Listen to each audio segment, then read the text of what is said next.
நம்ம சித்ரா பௌர்ணமியில நான் சொல்லிட்டேன். பார்வதி வரைந்தாள். கையால் வரைந்த ஒண்ணு வந்து ஓவியமாக வெளிய வந்தது. உயிர் பெற்றது அப்படிங்கிற மாரி அர்த்தம். அதனால அந்த சமயத்தில் நீங்க எழுதுறது எல்லாமே உயிர் பெறும்.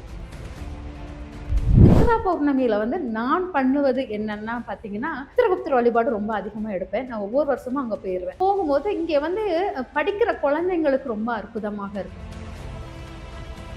எப்பவுமே ஒரு கோரிக்கை வைக்கும்போது ஒரு கோரிக்கையை மட்டும் வைங்க. 4, 5 கோரிக்கை வைக்கக்கூடாது. அந்த கோரிக்கை வைக்கும்போது அந்த கோரிக்கையை 7 தடவை எழுதுறது முக்கியமானது. நைட்டு வந்து பௌர்ணமி நிலாவை பார்க்கறது ரொம்ப விசேஷமானது. அந்த சித்ரா பௌர்ணமியில வந்து பௌர்ணமி நிலவுடன் சேர்ந்து உணவு உட்கொள்வது ரொம்ப சிறப்பாக இருக்கும்.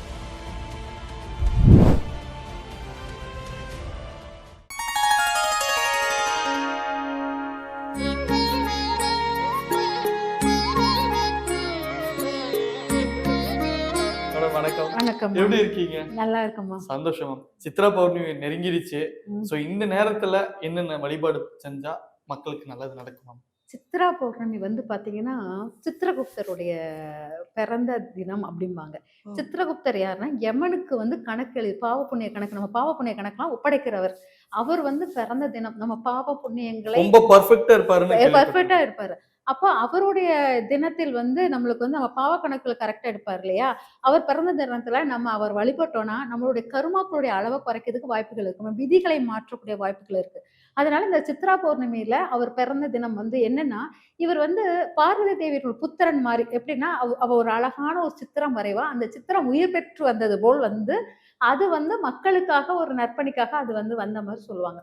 அப்ப அந்த சித்ரா பௌர்ணமியில் அந்த சித்திரகுப்தர் பார்வதியுடைய அருளுடன் பிறந்ததுனால, நம்மளுக்கு வேண்டிய ஆசைகள் பார்வதி மாயை. அவளுடைய பிள்ளை. அந்த ஆசைகளுக்குள்ள விஷயங்கள் எது சொன்னாலும் நம்மளுடைய கருமாவுக்கு தக்கன அத விளக்கி, அவட்ட பிறந்த நாள் நம்ம எடுத்து கும்பிட்டோம்னா, அது பௌர்ணமியுடன் வர பிறந்த நாள எடுத்து கும்பிடும்போது, அது ரொம்ப விசேஷமாக இருக்கும். சித்ரா பௌர்ணமியில வந்து நான் பண்ணுவது என்னன்னா பார்த்தீங்கன்னா, சித்திரகுப்தர் வழிபாடு ரொம்ப அதிகமா எடுப்பேன். நான் ஒவ்வொரு வருஷமும் அங்க போயிருவேன். போகும்போது இங்க வந்து படிக்கிற குழந்தைங்களுக்கு ரொம்ப அற்புதமாக இருக்கும். பேனா, நோட்டு எடுத்துட்டு போய் ஏன்னா அவர் கணக்கு எழுதுறது இல்லையா? அதனால அங்க போய் அவர்ட்ட வந்து அந்த பேனா, நோட் எல்லாம் தானம் பண்ணுவது மிக சிறந்ததாக இருக்கும். அதுபோக அந்த அந்த இடத்துல உட்கார்ந்து இல்லாட்டா நீங்க அந்த அந்த நாளில் உங்க விளக்கு முன்னால உட்கார்ந்துகிட்டு, அந்த நோட்ல வந்து உங்களுக்கு என்ன தேவை இருக்குதோ, அத வந்து அந்த நோட்ல எழுதி சித்திரகுப்தர்ட்ட ஒப்படைக்கிற மாரி அந்த விளக்கு முன்னால வச்சுக்கிட்டு, அதுல நெறைய பூக்கள் போட்டு அர்ச்சனை பண்ணி, சித்திரகுப்தர நெனச்சு விடிய காலையில இது பண்ணணும். அதிகாலையில் பண்ணுவது ரொம்ப சிறப்பாக இருக்கும். சூரிய ஒளி தொடங்கதுக்கு முன்னக்கூட இது பண்ணுவது சிறப்பாக இருக்கும். அதனால அத பண்ணி நீங்க பூஜை பண்ணீங்கன்னா, அது வந்து ரொம்ப உங்களுக்கு அற்புதமான பலனை குடுக்கும். இந்த நோட்ட வந்து நீங்க பத்திரப்படுத்தி உங்க பீரோல வச்சுட்டு, அதுக்கு அடுத்த வருஷம், அதாவது வருஷம் தொடங்கும்போது அது ஃபுல்லா நிறைவேறுக்கான்னு செக் பண்ணணும். எப்பவுமே ஒரு கோரிக்கை வைக்கும்போது, ஒரு கோரிக்கைய மட்டும் வைங்க. 4, 5 கோரிக்கை வைக்கக்கூடாது. அந்த கோரிக்கை வைக்கும்போது, அந்த கோரிக்கையை 7 தடவை எழுதுறது முக்கியமானது. எந்த கோரிக்கை வைக்கீங்களோ, அந்த நோட்ல 7 தடவை எழுதணும். 7 தடவை எழுதிட்டு, அதுக்கு 517 அப்படிங்கிற மாரி நம்ம வந்து ஒரு சிம்பிள் போடுறோம். அந்த ஒரு எண் குறியீடுகள் போட்டு, அந்த நோட்ல எழுதிட்டு வரும்போது, முதல்ல வந்து கணபதி பக்கத்துல கணபதி, ஓம் கணபதியே போற்றின்னு போட்டுட்டு, அப்புறம் 517 அந்த கணபதிக்கு 517, 517 சொல்ட்டு, அந்த அந்த பக்கத்த ஃபுல்லா ஃபில் பண்ணிட்டு, அடுத்த பக்கம் தான் கோரிக்கைகள் எழுதுறது. கோரிக்கை எழுதும்போது அந்த ஓம்ங்கிற பிள்ளையார் சொல்லி போட்டுட்டு, அப்புறம் உங்க கோரிக்கைகள 7 தடவை எழுதிட்டு, அந்த 7 தடவை எழுதிட்ட பிறகு விளக்கு ஏத்தி, அதுல வந்து அர்ச்சனை பண்ணுவது சிறப்பாக இருக்கும். இத வந்து நான் கோயில்ல போய் பண்ணுவது எனக்கு ரொம்ப பிடிக்கும். சித்ரா பௌர்ணமியில அந்த சித்திரகுப்தர போய் பார்க்கணும் அப்படிங்கிறது ரொம்ப முக்கியமானது. அங்க போய் நம்ம பண்ணிட்டு வீட்டுக்கு வந்து பார்த்தீங்கன்னா, நைட்டு வந்து பௌர்ணமி நிலாவ பார்க்குறது ரொம்ப விசேஷமானது. அந்த சித்ரா பௌர்ணமியில வந்து பௌர்ணமி நிலவுடன் சேர்ந்து உணவு உட்கொள்வது ரொம்ப சிறப்பாக இருக்கும். அது கூட்டாஞ்சோறும்பாங்க. அந்த கூட்டாஞ்சோறு உணவு வந்து ரொம்ப அற்புதமானது. எல்லா காயும் போட்டு கூட்டாஞ்சோறு பண்ணி குடும்பத்தில அத்தன பேருக்கும் வச்சு அந்த கூட்டாஞ்சோறு குடுப்பது ரொம்ப நல்லாருக்கும்.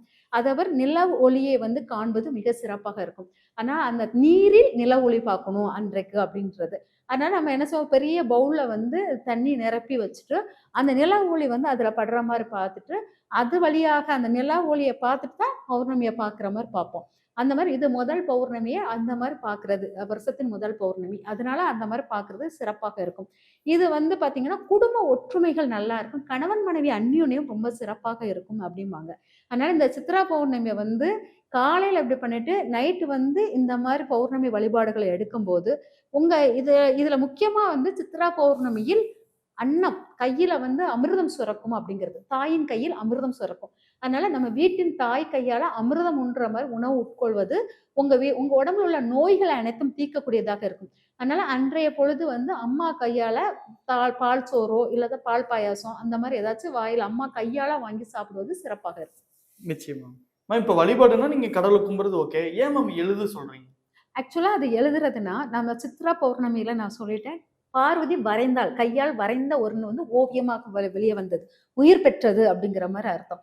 அதனால அந்த சமயத்தில் நீங்க எழுதுறது எல்லாமே உயிர் பெறும். ம். நீங்க எது வேணும் அப்படின்னு கேட்கிறீங்களோ, அது உங்களுக்கு உயிர் தத்துவத்துக்குரியது. நீங்க என்ன கேட்டாலும் அது உயிர் பெற்று குடுக்கக்கூடியதாக இருக்கும். அதனால பெண்கள் எழுதுவது மிக சிறப்பாக இருக்கும். அதனால அதுல உட்கார்ந்து பார்வதி தேவி எப்படி மனம் ஒன்றி அத ரசிச்சு எழுதினாலோ, அதேபோல் நீங்க வந்து உங்க வலிகளோ, உங்களுக்கு குறைகளோ எது இருந்தாலும் அத வந்து ரொம்ப உள்வாங்கி அப்படி எழுதும்போது, உணர்வுபூர்வமா எழுதும்போது, அது உயிர் பெற்று உங்களுக்கு அது நிவர்த்தி பண்ணி குடுக்கும். ரொம்ப ஃபுல்லா ஹெல்ப் பண்ணும். அதனால பார்வதி தேவி கையால் எழுதுற ஒரு ஓவியத்துக்கு ஈக்குவலாக நம்ம எழுத்தும் ஓவியம் மாரி தான். அதனால அந்த ஓவியமாக நம்ம வந்து குறைகளை எடுத்துறோம். அது வந்து நம்மளுக்கு நிறைவேத்தி குடுக்கணும்.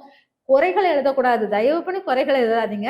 எனக்கு வந்து நிறைவேத்தி குடு. இந்த ப்ராப்ளத்த சொல்ல வேணாம். எனக்கு இது வேணும் அப்படிங்கிறத கொண்டா தான், அது வேணுங்கிறத தான் உயிர் பெறும்.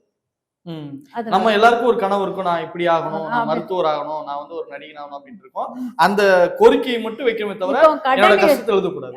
கடன் இருக்கு அப்படின்னு சொல்லி எழுதுறத விட, எனக்கு செல்வத்தை அள்ளி கொடு. கடன் இருக்குங்கிறத விட, எனக்கு செல்வத்தை நிறைவா குடு அப்படின்னாலே போதும். நிறைவா குடுத்துரு அப்படி. படிப்பு வந்து எனக்கு படிப்பு நான் இந்த படிப்புல இவ்வளவு பிரச்சனை இருக்கு அப்படிங்கிறத விட, நான் இந்த படிப்பு படிக்கணும். இது வந்து எனக்கு குடு அப்படிங்கிறது. படிப்ப படிக்கணும் அப்படிங்கிற மாரி குடுக்கணும். இப்ப என் குடும்பத்துல பிரச்சனையா இருக்கு, சண்டைகள் இருக்கு. என் குடும்ப உறுப்பினரோட ஒற்றுமையுடன் நான் வாழணும் அப்படிங்கிற மாரி எழுதணும். இந்த மாரி குறைகளை சொல்லாமல் நிறைவான விஷயத்த கேட்டு கேட்டு எழுதுனீங்கன்னா, அது உயிர் பெறும். Okay ma'am. இந்த சித்ரா பௌர்ணமில கண்டிப்பா எல்லாருமே சித்ரகுப்தர வழிபடுவாங்க. நீங்க சொன்ன மாரி எழுதுவாங்க அப்படின்றத நம்பிக்கை இருக்கு. மற்ற தெய்வங்கள்ல வழிபடணும்னா என்னென்ன தெய்வங்கள வழிபடலாம்? மற்ற தெய்வங்கள் வந்து இந்த சித்ரா பௌர்ணமியில வந்து நம்ம இஷ்ட தெய்வ வழிபாடுகள் ரொம்ப முக்கியமானது. இஷ்ட தெய்வம் வந்து இங்க வந்து அம்மனுக்குள்ள வழிபாடுகள் ரொம்ப பவர்ஃபுல்லா இருக்கிற மாரி இருக்கும். அதேபோல் வந்து ஒவ்வொருத்தருடைய நட்சத்திர தெய்வம், ஒவ்வொருத்தருக்கும் ஒவ்வொரு நட்சத்திரத்துக்கு ஒவ்வொரு தெய்வம் இருக்கு.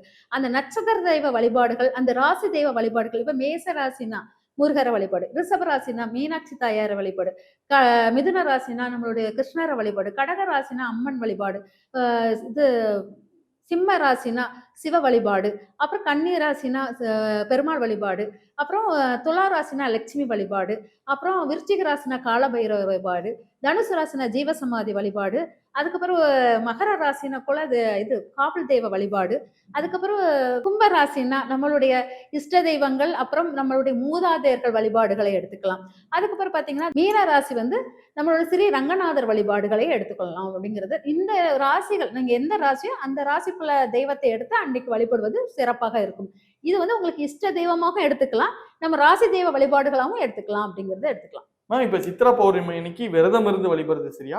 இல்ல இந்தந்த உணவுகள் எடுக்கலாம் அப்படின்னா எது சொல்லலாம்? காலை உணவுகள தவிர்த்தா நல்லா தான் ஒண்ணும் இல்ல. காலை உணவு பூஜைக்காக நம்ம உட்கார்ந்து பூஜை பண்ணுவதனால் காலை உணவ தவிர்ப்பது நல்லது. மதியான உணவு வந்து அவியலு அந்த மாரி பல வண்ண காய்களை பயன்படுத்துவது மிக மிக முக்கியமானது. சாமி ஈவினிங் நேரம் லட்சுமி வர நேரத்துல பால் பாயாசம் இல்லாட்டா கற்கண்டு சாதம் அப்படிம்பாங்க. இந்த கற்கண்டு சாதம் அல்லது பால் பாயாசம் வச்சு விளக்கு முன்னால வச்சு கும்பிடுவது மிக சிறப்பாக இருக்கும். அதே சமயம் பார்த்தீங்கன்னா, நம்ம கூட்டாஞ்சோறு வந்து நைட்டு போல மேல போய் பிள்ளைகளுக்கு எல்லாத்துக்கும் அந்த கூட்டாஞ்சோறு, கற்கண்டு சாதம் இதெல்லாம் வைத்து உணவு குடுப்பது மிக சிறப்பாக இருக்கும். அதனால மத்தியான நேரம் அவியலு, சாம்பார், ரசம் அந்த மாரி வச்சு வடை பாயாசத்துடன் வைப்பது மிக சிறந்த பலனை கொடுக்கும். உணவு ரொம்ப முக்கியமான பங்காக இந்த சித்ரா பௌர்ணமியில் இருக்குது. காலை உணவு மட்டும் தவிர்த்துட்டு நீங்க மத்தியானம், நைட்டு அந்த மாரி சாப்பாடுகளை குடும்பத்தோட உட்கார்ந்து வாழை இலையில் சாப்பிடுவது மிக சிறந்த நற்பலனை கொடுக்கும்.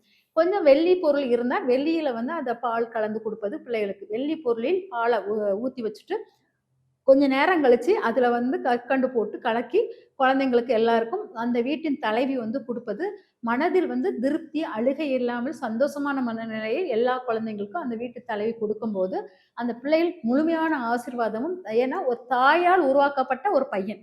அதனால உங்களால் உருவாக்கப்பட்ட உங்க குழந்தைங்க நல்ல அற்புதமான ஒரு வளர்ச்சிய குடுப்பாங்க அப்படிங்கிறது முக்கியமானதாக இருக்கு. கண்டிப்பாம்மா. இது வந்து முக்கியமா இந்த உடல் உபாதை இருக்கிறவங்களுக்கு இந்த விரதம், இந்த உணவு இது வந்து பொருந்தாதுன்றத தெளிவா இந்த இடத்துல பதிவு பண்ணிக்கலாம் மேம். ஆமா. நெறைய பேர் குழப்பங்களோட அவங்க ஹெல்த்த ஸ்பாயில் பண்ணிக்கிறாங்க. அது வேண்டாம். ம். ஸோ இவ்வளவு நேரம் எங்களுக்காக தெளிவான விளக்கம் கொடுத்ததுக்கு நன்றி மேம். நன்றி.